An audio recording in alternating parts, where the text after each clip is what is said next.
before we start the development of the Fourier transform, let's recall the continuous time Fourier series and the discrete time Fourier series.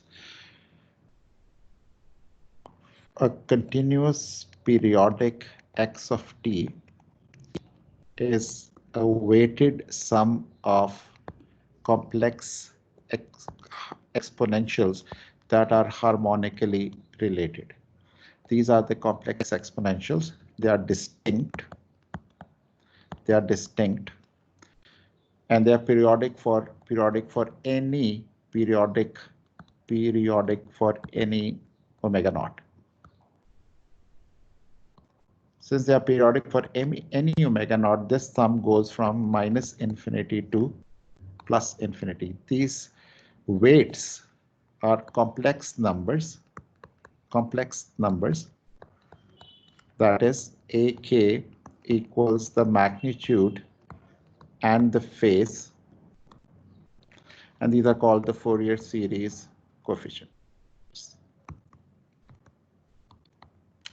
This, by the way, is the synthesis equation.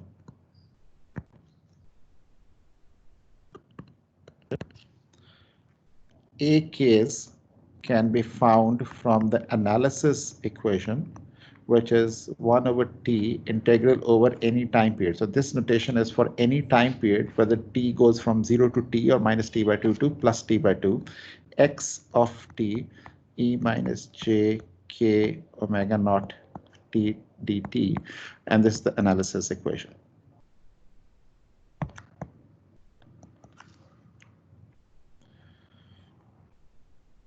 This t is the time period.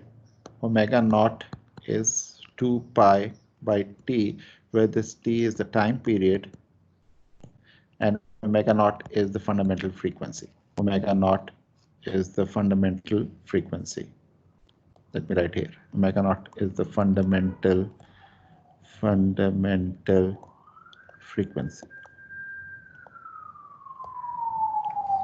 Since x of t is continuous, this means AKs would be aperiodic. And since this is periodic,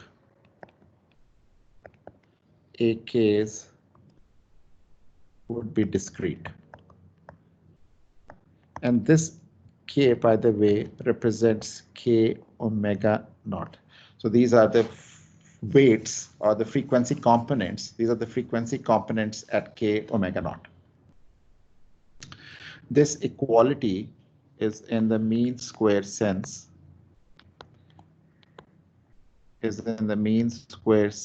Which means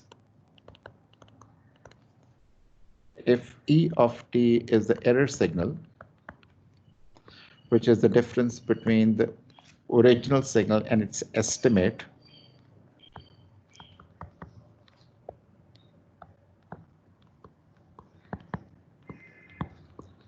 let me call this En of t, then the energy in the error signal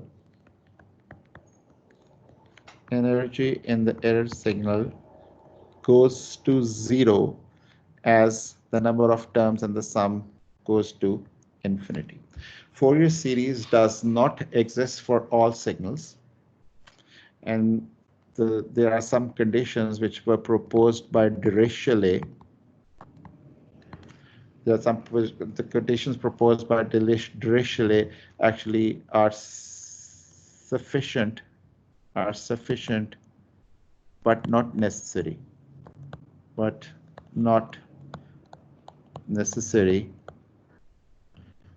Which simply means there will be signals that do not satisfy Dirichlet's conditions, but the Fourier series exists.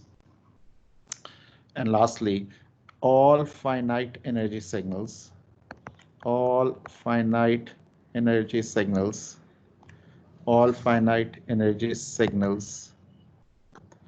that is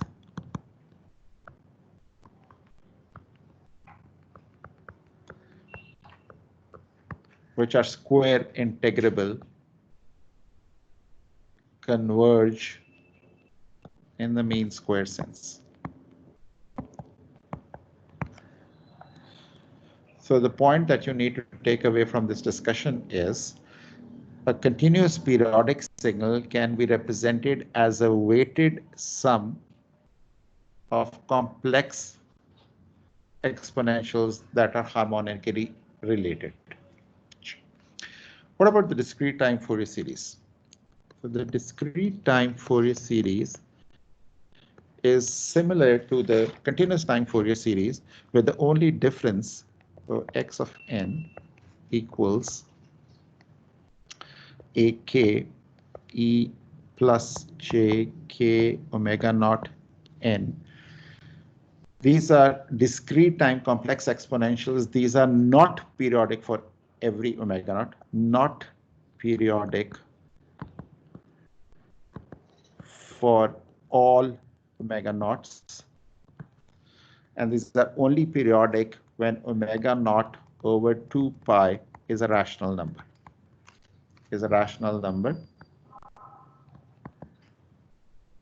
So this is periodic. And these are not infinitely many. There are finite numbers. So these are finite harmonically related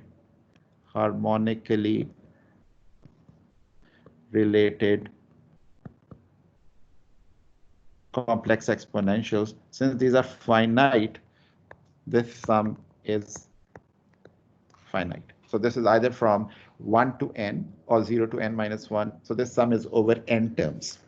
The discrete and they are periodic. Fourier series is always for periodic signals. What about these Fourier series coefficients ak? Ak, just like for the continuous time case, are represented as 1 over n summation x of n e minus j k omega naught n, where by the way omega naught is still 2 pi by n, where n is a positive integer. This is a positive integer. So x of n e minus j k omega naught n, this summation is over n terms because these are n distinct complex discrete time complex exponentials. And this discreteness implies this is periodic, and this periodicity implies this is discrete. So unlike the continuous time Fourier series, where the Fourier series coefficients were aperiodic and discrete, the discrete time Fourier series coefficients, the Fourier series coefficients of the discrete time Fourier series are periodic and discrete, just like the signal itself.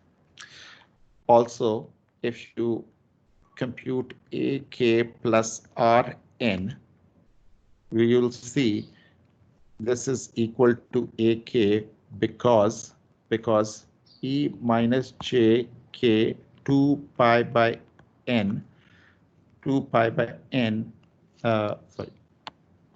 e minus j k n into k plus rn is simply equal to e minus j n 2 pi by n k. Why? Because e minus j 2 pi kr, where these are integers, is always 1. So the basic difference between the discrete time Fourier series and continuous time Fourier series is in the exponentials. These exponentials are distinct for any omega, and that's why the sum goes from minus infinity to plus infinity. These exponentials are not distinct. They are not distinct, and they repeat, and they are at most they are n. Sorry, I'm sorry. It's not here. At most, fundamental frequency. Let me write it here. Fundamental frequency. So at most these are n. These are n. So that's why the sum is n. There are no convergence issues. No convergence issues when the sum is finite. when the sum or integral, when the sum is finite. So Fourier series, discrete time Fourier series exists for all discrete time signals. Let's now move on to the development of the continuous time Fourier transform. So continuous time Fourier transform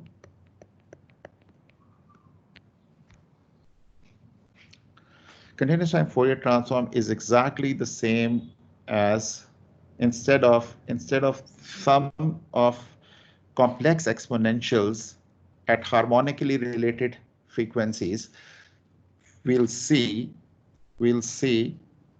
so instead of sum of, or a weighted sum of, instead of a weighted sum of complex exponentials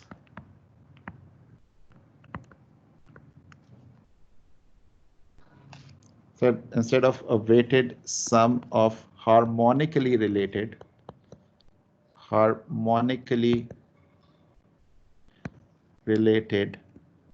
complex exponentials, we will see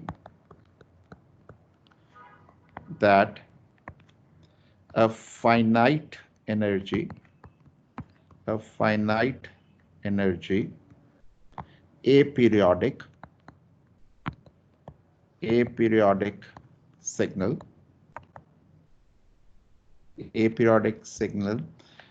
can be represented as a linear combination,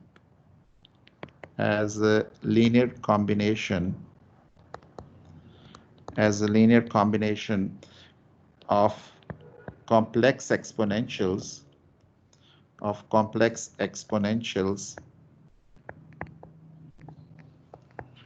that are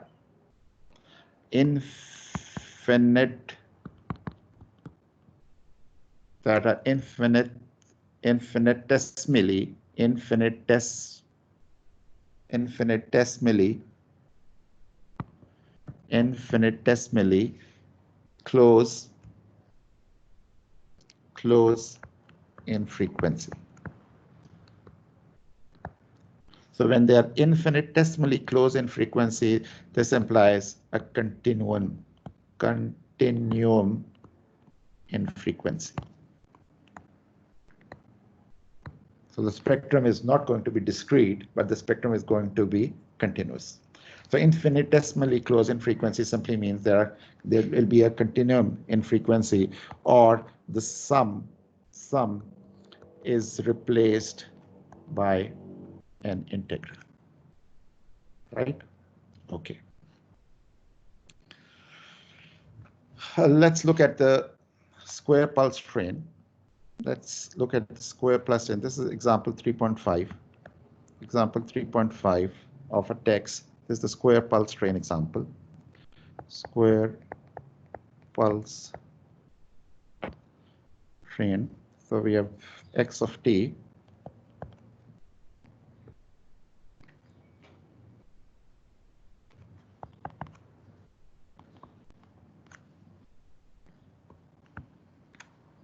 Supposed to be periodic. Same width, I guess. Minus t0 plus t. This is minus t1. This is plus t1. Somewhere here is t by 2. Somewhere here is minus t by 2. The site is 1. So we say x of t equals 1 for absolute value of t between minus t1 and plus t1, and it's 0 for t1 less than absolute value of t is less than t by 2. Obviously, there is a DC signal, so there is a DC value. So the DC value A0 is simply the area of this signal, which is simply 2t1 over t. And then there are the Fourier series coefficients, which is 1 over t Instead of integrating from minus t by 2 to plus t by 2, I only integrate from minus t1 to plus t1. X of t is 1, so this is x of t. X of t is 1, so 1 e minus j k omega naught t dt. So if I integrate this one, so ak becomes 1 over t minus e minus j k omega naught t divided by j k omega naught. Integrating from minus t1 to plus t1, I get e plus j k omega naught t1 minus e minus j k omega naught t1 divided by, so I take out t on this side, I put a 2 here, I multiply by a 2, and then I have a k omega naught over here, right? So ak is then this term is simply sine. This is simply sine. So this is 2 times sine k omega naught t1 divided by k omega naught t. What I can do is I can multiply and divide by t1. So this will become 2t1 divided 2t1 into sine k omega naught t1 divided by k omega naught t1, right? So I multiplied and divide by t1. This term is simply sine x over x, so this is a sinc function. It's kind of a sinc function. Okay, this is kind of a sinc function. Okay. And if you recall, this signal actually decays like this. Let me erase it from here.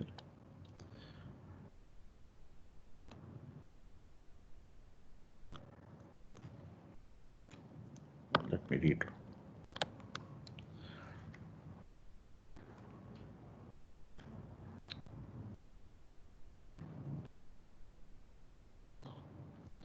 Now, since this is discrete, there are only discrete values that exist. So this is the null. These are the values, discrete values, and these are AKs, right? This is K, and obviously this K actually represents or K times omega naught. Okay.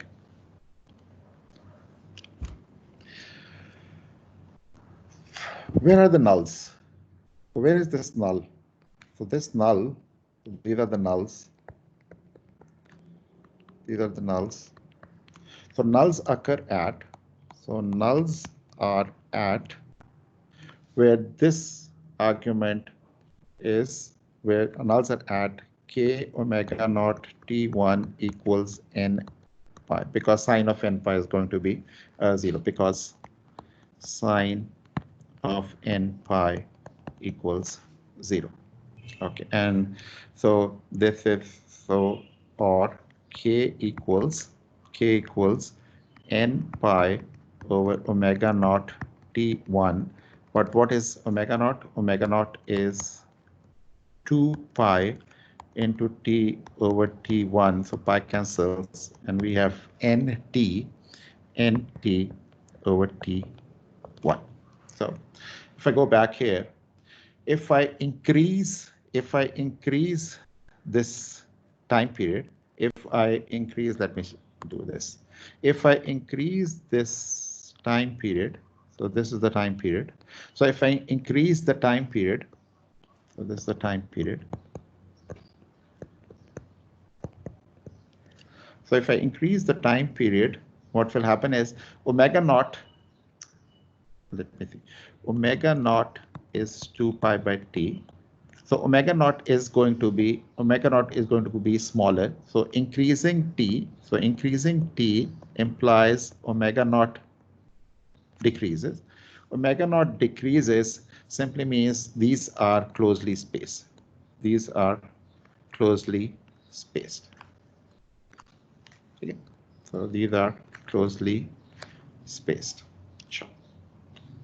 Increasing t also means something else. If I increase the time period, so this one is going to go on this side, this one is going to go on this side. So if t goes to infinity, obviously this periodic signal is going to become aperiodic.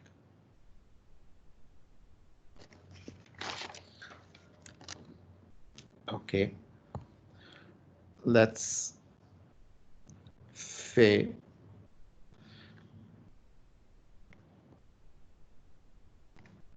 this is some x of t. This is minus t1. This is 0. This is plus t1. This is t. And this signal is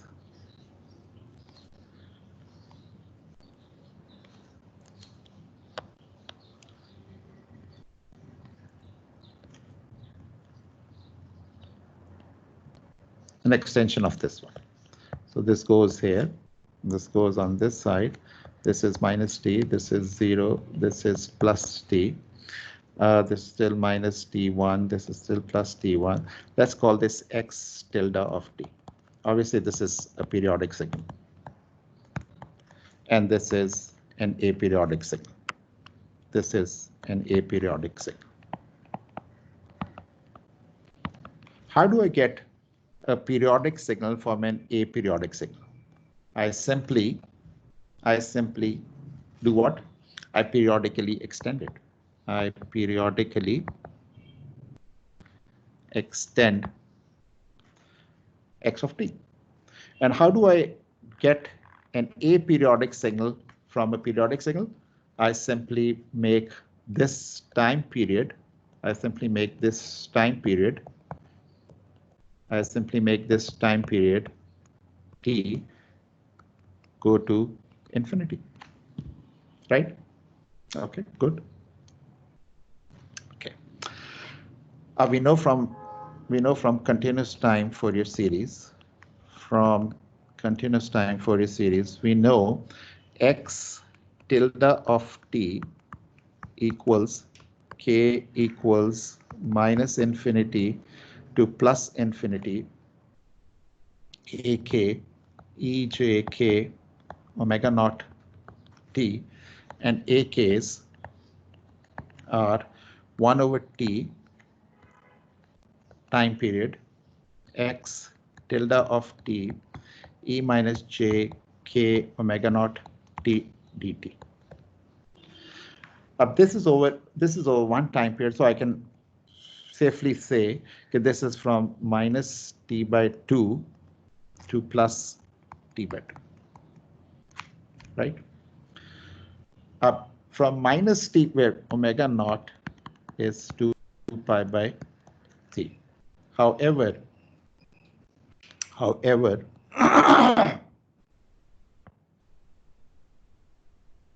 t is equal to x of t for this portion. X tilde of t is same as x of t, right? So we say x tilde of t is equal to x of t for t less than t by 2. For t less than t by 2, this is simply equal to minus t by 2 to t1, or we can always say this is from minus infinity to plus infinity, because this is only non-zero between minus t1 to t1. So we can say ak is 1 over t minus t by 2 to plus t by 2 x of t e minus j k omega naught t dt, or we can say this to be minus t1 to plus t1, but this is the same thing as saying this is from minus infinity to plus infinity, right? So let's define x of j omega. X of j omega is this integral minus infinity to plus infinity x of t e minus j omega t dt. If x of j omega is this one, this implies AK is simply 1 over T x. So this is omega and this is omega. So if you look at this integral, this is x of t, x of t, x of t, x of t, dt, dt, dt. The only difference here is k omega naught and omega. So this is simply x of j k omega naught. Right? Okay. Or if I plug this value in this equation, if I plug this value in this equation, so AK goes in this equation. If AK goes in this equation, then x tilde of t is k is equal to minus infinity to plus infinity. AK is x of j k omega naught divided by t e plus j k omega naught t. We know t is omega naught is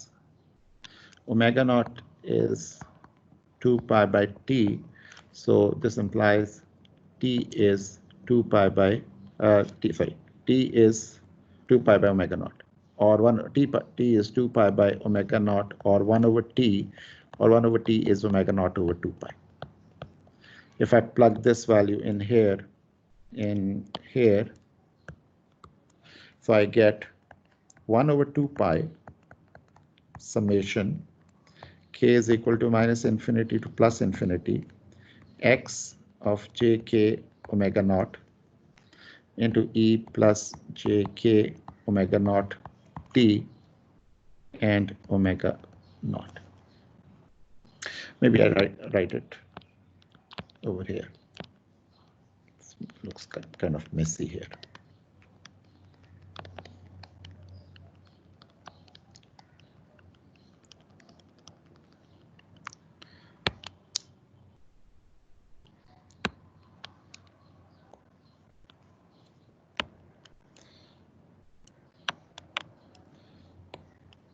Or x tilde of t is 1 over 2 pi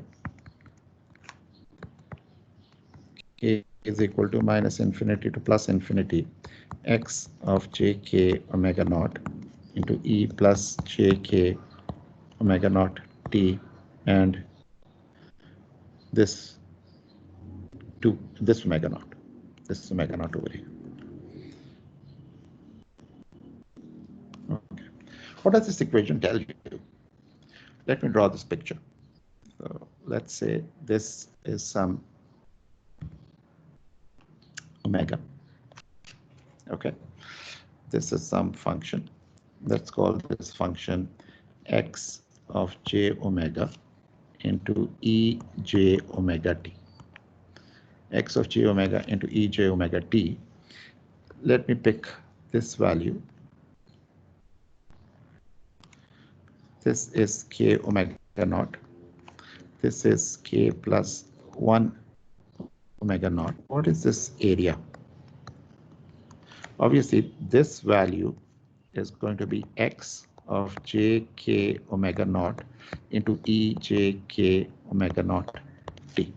So what is this area? So this area is actually x of jk omega naught e j k omega naught t times omega naught, which is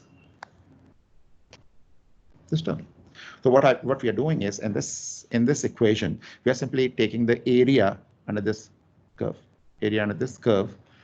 If t tends to infinity,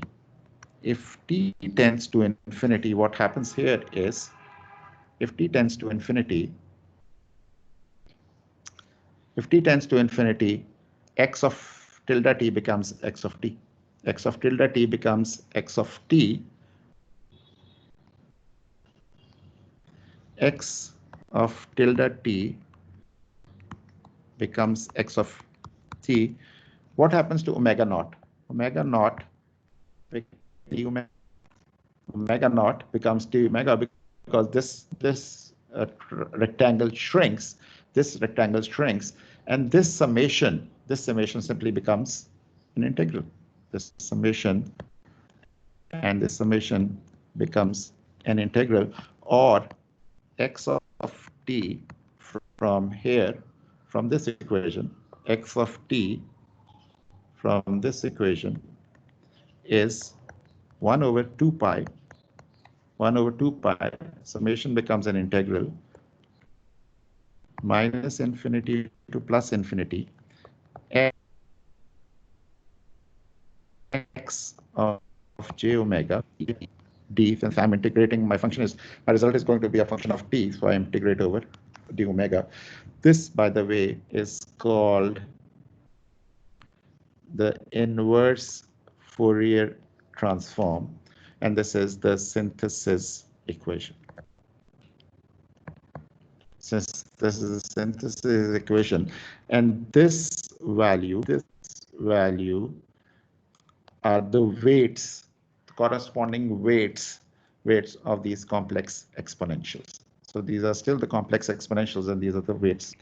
This is called the inverse Fourier transform. This is the synthesis equation, and this equation over here, this equation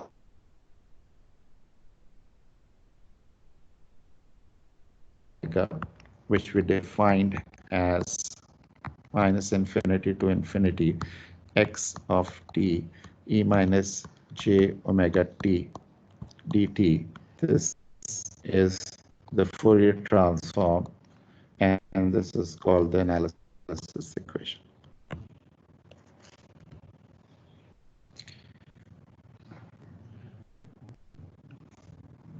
This x of t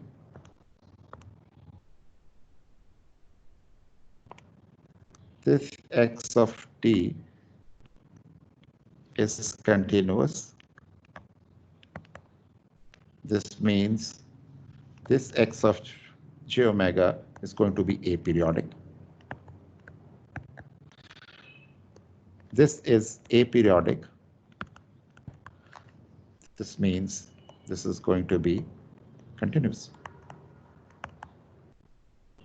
So just like the discrete time Fourier series, where the signal was periodic and discrete, and the Fourier series coefficients were periodic and discrete, the continuous time Fourier transform, just like the continuous time aperiodic signal, is both continuous and aperiodic. Okay, good. Since this is an infinite sum, there are convergence issues. So convergence issues because of, maybe I'd go back to the black one, because of infinite integral. Again, we have the Dirichlet's conditions. Same three conditions. Dirichlet's conditions state, the first one is, if the signal is absolutely integrable, so if this is absolutely integrable, then again these are sufficient. These are sufficient, but not necessary. So the first condition is absolutely, if x of t is absolute, this is absolutely integrable. Absolutely integrable. If the signal is absolutely integrable, this also means that the signal is square integrable. The signal is square integrable. So signal is square integrable simply means this is a square integrable. This is square integrable.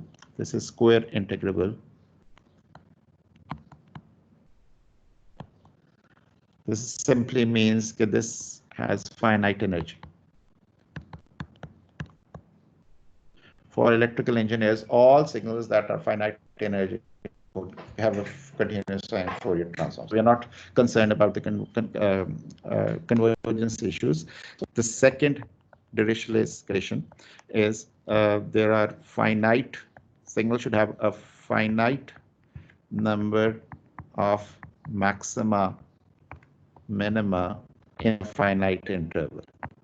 In a finite interval. And the third Dirichlet's condition, signal should have finite number of finite number of finite discontinuities in a given interval, in a finite interval, or in a given interval should be fine, in a given interval. Okay.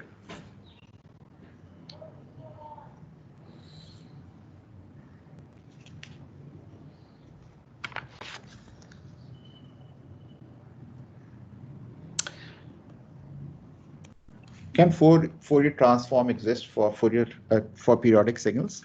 So, if impulse functions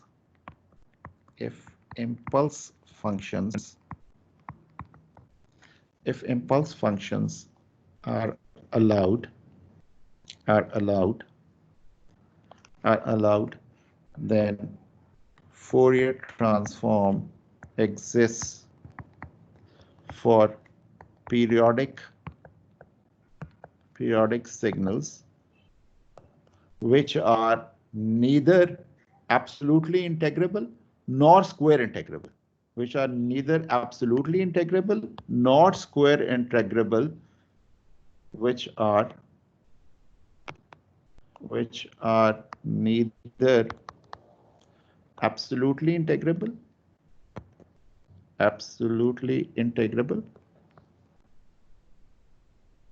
or square integrable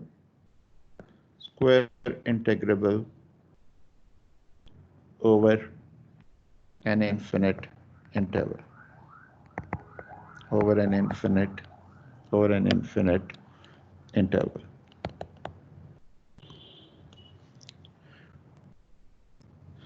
The good thing is Fourier transform can be directly constructed from the Fourier series coefficients. The Fourier transform, so for all periodic signals this is true. So this for periodic signals. So Fourier transform is a train of impulses,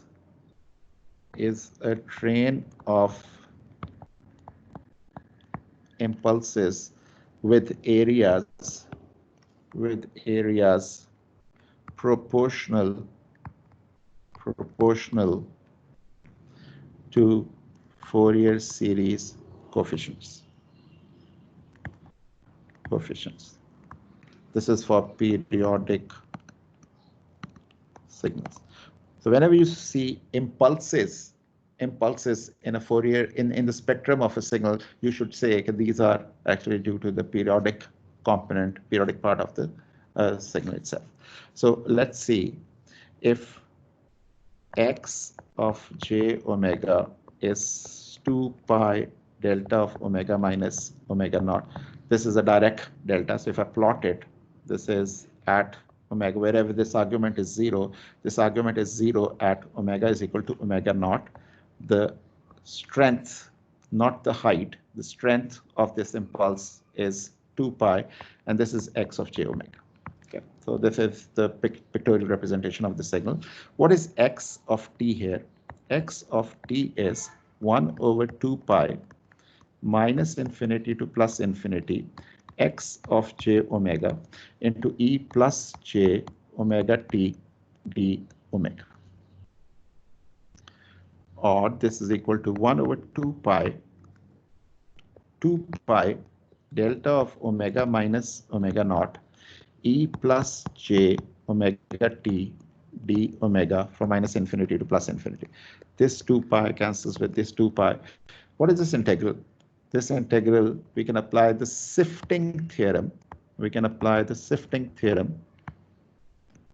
And this integral is simply equal to e plus. So whenever we apply the shifting theorem, this function is going to be equal to the value where this impulse occurs. So this impulse occurs at omega is equal to omega naught. So this is e plus j omega naught t.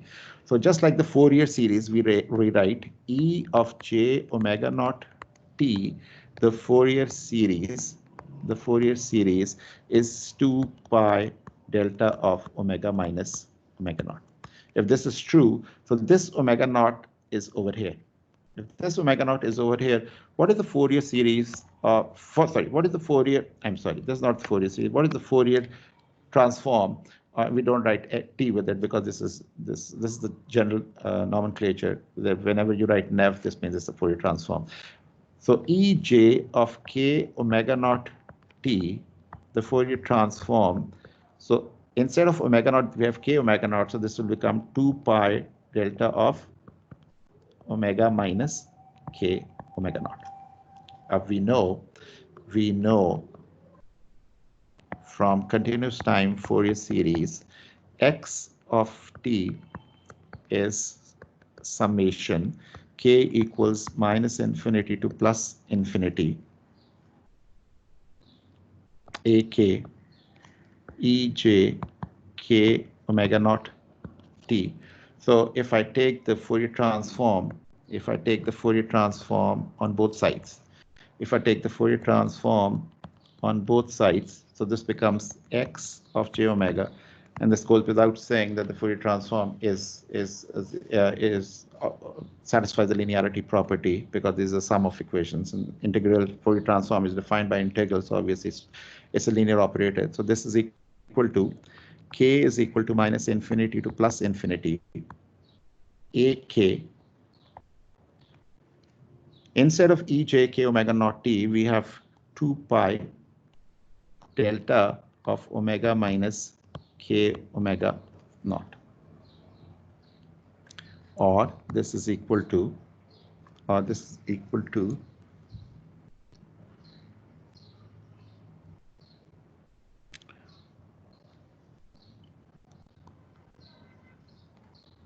actually this is not equal to anything. This is actually the result. So we have impulses. So these are the strength of impulses, and these impulses are at k omega naught. So let me give you an example.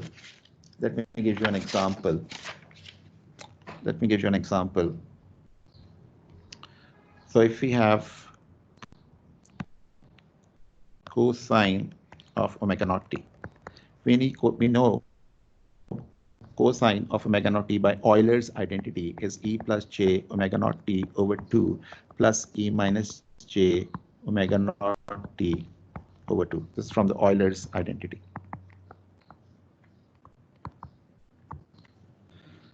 Or a1 is half and a minus 1 is half. A minus 1 from here, a1 from here. So x of j omega should be 2 pi. X of j omega should be, there should be only two terms, 2 pi into 8 ak, 2 pi into ak. So 2 pi into ak is pi delta omega minus omega naught plus half, and this 2 pi delta omega plus omega naught. So if I draw a picture of this thing, so the picture is like this. You have a minus omega naught, 0, and you have pi plus omega naught. This is omega, this is x of j omega. This is the Fourier transform of a cosine signal. What about sine? Go home and do sine. So sine, the Fourier transform Fourier transform of a sine signal should be similar to the cosine signal, with the only difference is that there should be a phase. Phase means this is that it's going to be a plus j or a minus j. The second example that I want to do is for the pulse train. So let's say x of t is some delta t, which is delta of t minus kt, and k goes from minus infinity to plus infinity. So this is actually an impulse train.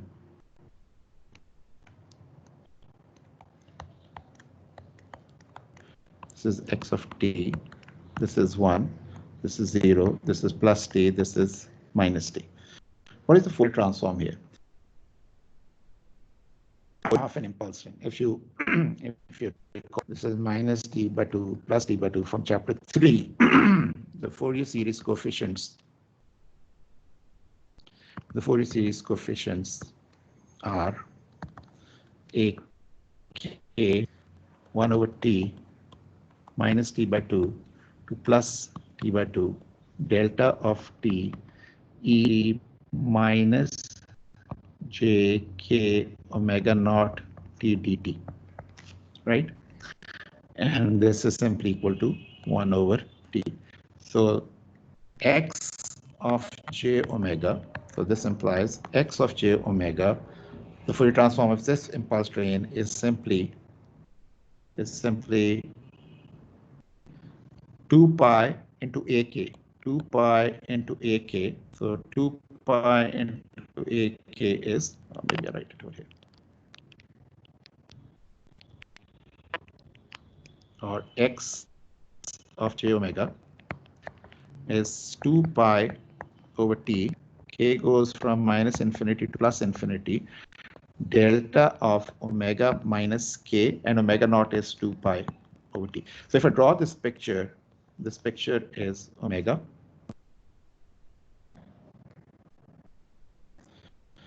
This is 2 pi by t, this is 0, this is 2 pi by t, this is minus 2 pi by t. So what we get is this is x of j omega. So Fourier transform of an impulse train is another impulse train. So I think we should stop here. We should stop here.